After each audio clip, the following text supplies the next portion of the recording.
Bonjour Vincent. Bonjour Fabienne, bonjour à tous. Vincent, en plein conflit sur le projet de loi El Khomri, sur la réforme du droit du travail, les partenaires sociaux se retrouvent donc ce matin pour discuter d'un autre sujet sensible s'il en est, le régime d'assurance chômage. Alors question, est-ce qu'un accord pour colmater le déficit est possible?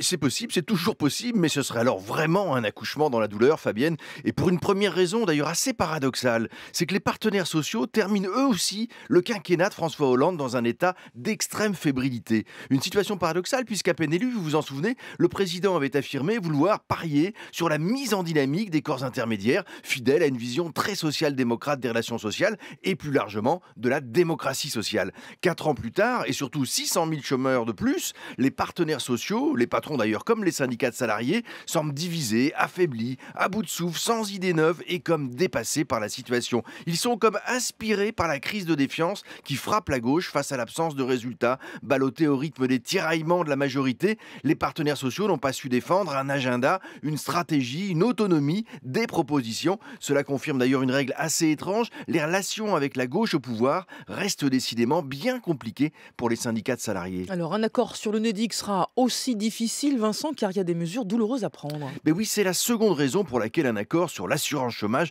ne va pas de soi. Les partenaires sociaux sont responsables des règles et de la gestion du système qui indemnise les chômeurs. Il leur revient donc de trouver des solutions à un endettement qui ne cesse de croître, au moins 26 milliards d'euros à la fin 2015. Cette fois encore, ils n'ont le choix qu'entre des mesures douloureuses comme raccourcir la durée d'indemnisation des chômeurs, introduire la dégressivité des indemnités ou en réduire le montant. Le gouvernement a mis les partenaires sociaux sous pression en sacralisant le dialogue social par temps de crise, alors que partout ailleurs, même dans les pays où le dialogue social est une tradition vivace, ce sont les politiques qui ont assumé les premières mesures les plus sensibles par gros temps.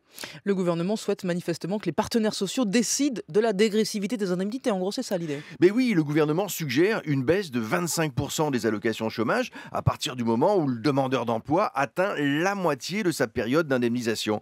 Bon, cette mesure aurait des répercussions positives au plan comptable, bien sûr, mais son efficacité reste très controversée. La dégressivité avait déjà été mise en place en 92, puis abandonnée en 2001, car son caractère incitatif à la reprise d'un emploi semblait quasiment nul. C'est en fait tout le système qu'il faudrait repenser. Savez-vous par exemple, Fabienne, qu'un chômeur se voit proposer une formation seulement après plus de 6 mois déjà passés au chômage? C'est bien évidemment beaucoup trop long, mais dans l'état où se trouvent les partenaires sociaux, on les voit mal prendre ce sujet à bras-le-corps. Au mieux, ce sera une fois encore une triste opération de rafistolage. Vincent Giret du journal Le Monde sur France Info.